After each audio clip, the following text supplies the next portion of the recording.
You can't push yourself forward if all you're thinking about is the doubts and the negative things that people are saying. Because you're relying more on their ideas and their dreams of you instead of you relying on your own dreams and ideas of yourself. Why would you want to surround yourself with people that don't have ideas that are great? Why would you want to surround yourself because of a number? You know, a lot of people tend to wonder, oh, how many friends they have and how many people in their corner. Oh, I have 1 million followers. I have tens and thousands and thousands and thousands of people that support me. How many of those people do you actually know? Do you realize the power that you have right now? Even the people that don't like you, they are drawn to you. They see you, but they don't see your greatness. They don't see what you truly have inside. They are afraid of it. They don't lift it up. They don't encourage it because they're not happy. So they want you to come on their side. They want you to believe in their ideas of what you think of yourself. They doubt you and you believe what they doubt. Instead of you waking up from your slumber, instead of you waking up from this nightmare of despair and letting your opportunities come to life. It's going to be a tough time, ladies and gentlemen. It's going to be rough. It's going to be some tough times and tough days ahead for you. But that doesn't mean your ideas are going to die. That doesn't mean that you stop. That doesn't mean you stop believing in yourself. You just got to keep on working. When you got people looking at you from the left side and the right side, from the front to the back, and you in the middle, just remember, everybody's watching. Just give them something to see. Let them see it. Are you watching me? Watch this. Or you want to stop me? You can't stop this. That's the mentality that you must have in yourself. Don't you dare give up now. I know what that pain feels like. I know how to absorb that pain. And I know how to keep marching. And I know how to keep moving. And I know how to get productive in my life. Can't stop what you didn't create. You can hate it, but you can't dominate it. Because it belongs to me. Your ideas belongs to you. So many people dream big dreams, but they never take any action. So listen to me carefully. If you don't believe in yourself, you've already lost the battle. Not believing in yourself is a losing battle because either you won't try at all or you will convince yourself that you can't do it. And when you convince yourself that you can't do it, your results are going to confirm what you believe. You fall short of your goals when you predict that you're not going to hit them. And sometimes you're too focused on probability. You're asking yourself, well, what's the likelihood of this happening? Versus focusing on the possibility. Asking yourself, how would my life change if I accomplish this? Ask yourself that question. And don't wait on approval from anyone outside of you. And don't feel bad because you feel like no one is cheering for you. No, you've got to decide that you are your biggest fan. You've got to decide that you're gonna finish what you started if you don't have one person supporting you. If nobody acknowledges you, acknowledge yourself. If nobody supports you, support yourself. This is the thing.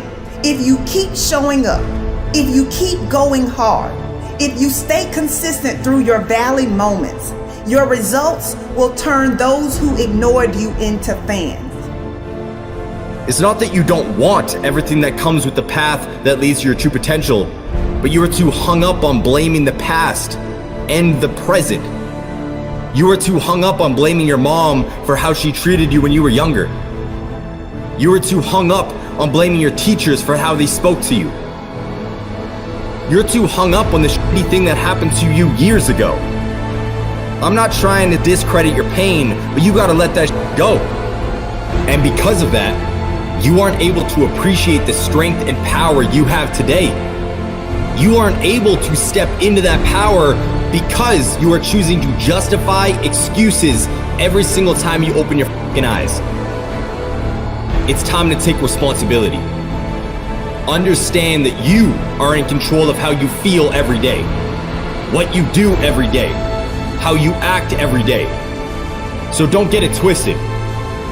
The excuse that these outside sources control how you feel, what you do, and how you act is just a justification that has been drilled into your head since you were younger. Break out of it. Understand that we have the power to change our lives. Stop putting the power in other people's hands by blaming them for your current situation. Take that shit back. Take that shit back. Choose to shift the trajectory of your life so you can live up to your true potential. And don't for 1 second think it's going to be easy. If it's important to you, you're gonna find a way. You won't have to look for a resource. You will become resourceful. It's not always about the accomplishment. It's about the effort. If we can just keep the effort going, the excuse is irrelevant. You gotta be stronger than your excuses. Excuses don't get results. We get one opportunity to come this way. We get one shot. We got one life to live. Life is too short to make excuses. We get this strange feeling that we have never had, you see, in our lives, that we are no longer this poor little stranger and afraid in a world it never made.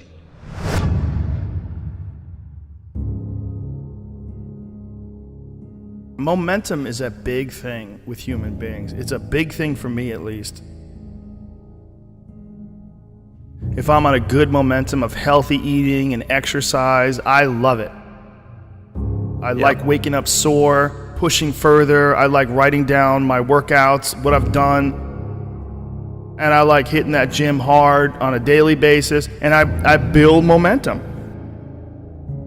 And I find that when I do that with writing, whether I do that with performing, whether I do that with anything, it just gets everything going. It just creates energy. Being lazy robs you of energy. Like being sedentary, being uninspired, being bored, it robs you of one of the most precious things you can have in this life, enthusiasm. One of the things that I tell people all the time, because a lot of people have a hard time defining themselves. They define themselves by failure because they failed. But I'm like, you're not your failures, you're you. Okay, your life is a series of lessons you've learned. Now, if you just dwell on the failures, like that's not healthy, it's not smart, and it's not empowering. What you gotta do is look at those failures and go, well, now you know what not to do. But you're not that, you're you. It was hard because so happy to be and have the job I have. At the same time, I was like, don't feel like I'm growing in my work. And my life at that time had become extremely vital, meaning I just had a newborn son with Camilla. Wow, the only thing I ever knew I wanted to be, and now I was. And here's this job that I had held most reverence for in my life, fatherhood. Now I was. My emotions, the ceiling and the basement of my emotions, the range was so wide. I was laughing louder, crying harder, getting angrier, showing more joy, having more sadness, all across the board. All emotions were much more extreme than they were or could be in the work. I said, your life's more vital than your work, but can my work challenge the vitality I'm feeling in my life? So the work I wanted to do. There were certain scripts I wanted to do Dallas Buyers Club at that time. Other scripts, nobody's going to touch me with a 10-foot pole in those movies. All the dramatic roles I wanted, they're like, no, not in McConaughey, we won't finance it. Okay, so I can't do what I want to do, so I'm going to stop doing what I've been doing. So I stopped doing rom-coms. I said no, I stopped. Well, for the first 6 months of not doing rom-coms, I wasn't doing anything. Finally, nothing came in. And for 14 more months, nothing came in. I considered other careers. Didn't know if I'd ever work again. But after 20 months of being gone, unbranding as I now call it, being out of sight, not being in your theater or your living room in a rom-com, not seeing me shirtless on the beach, I became a new good idea. I don't know, I haven't seen him, where has he been? I was kind of refound. So I had to do that for myself. I loved doing the rom-coms, but I was getting the scripts and I felt like I could do the same script tomorrow morning. And I was like, that's fine, but I want something that's gonna make me sweat in my boots. I want some work that's gonna challenge me and make me go, I'm scared of this role for all the right reasons, and I can't wait to go attack it and see how I come up the other side. Why seek the role that's hard? Because it costs me something. Because it costs. It's not really a risk unless you can lose the fight. I feel more alive in them. I have an experience in the making of them. I'm nervous every day I come to work. I feel like when I nail a day and I knock it and I know I did, I feel like, yes. I have a measure at the end of the day of like, you set out to do something, you prepared for it, you had intention, and you did it.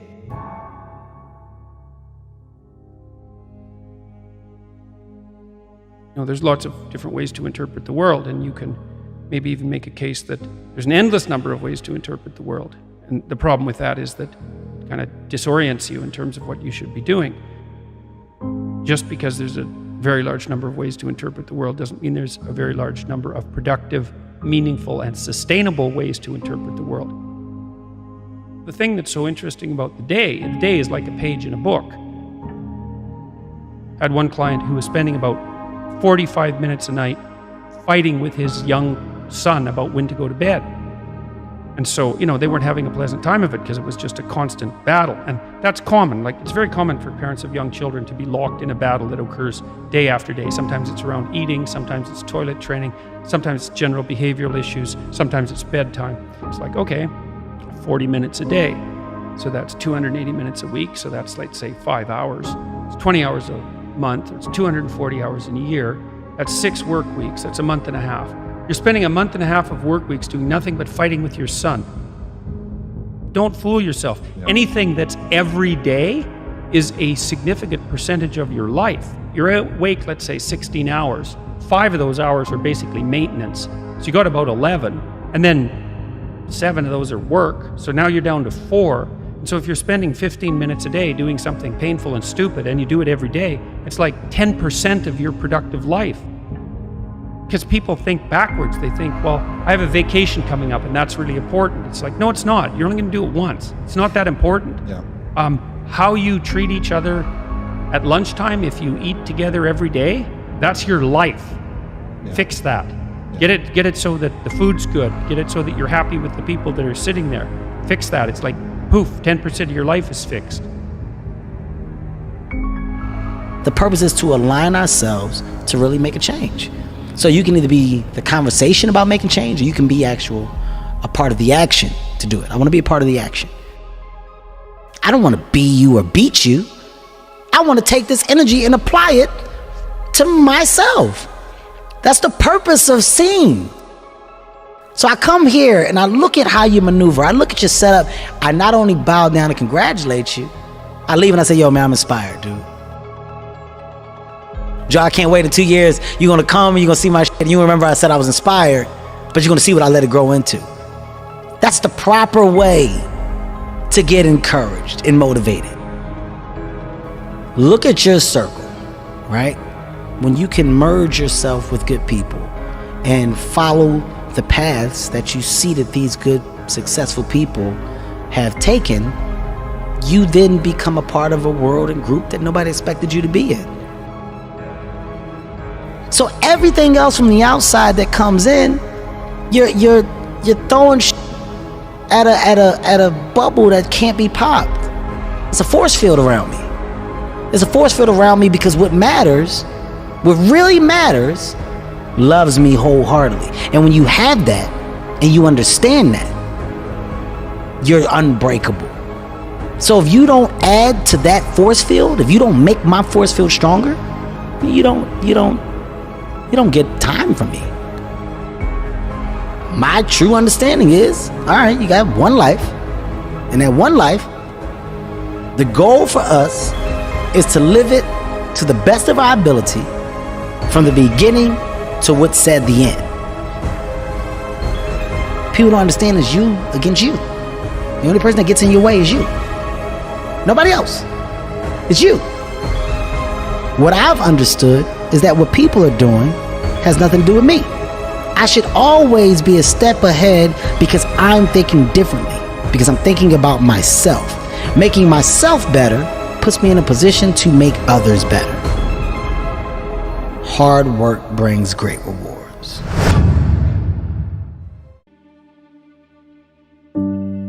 I wish that I could tell you that the load you carry will get lighter. It won't.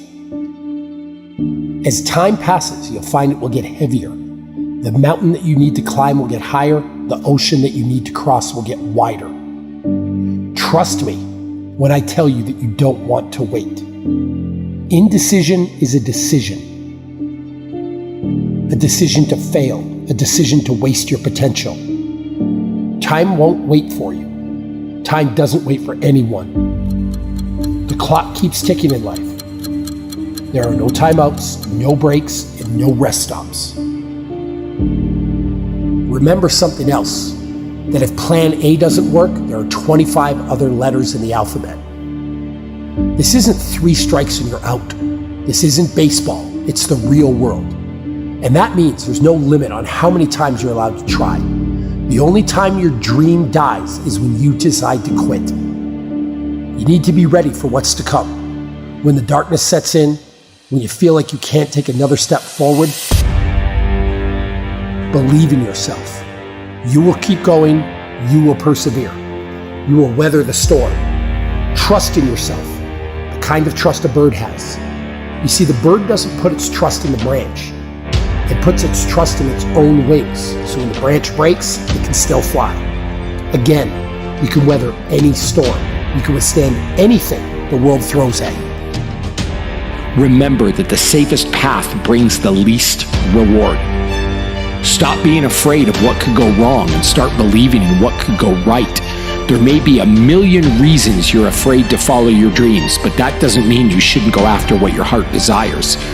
Dare to face your fears, dare to take risks, dare to be better. The real question is, how bad do you want it? And what are you willing to do to get it? Within you is a power far greater than you can imagine. Harness that power and unleash it. Believe in yourself way before anyone else does. Believe that your dreams can come true. Believe in your capacity for greatness.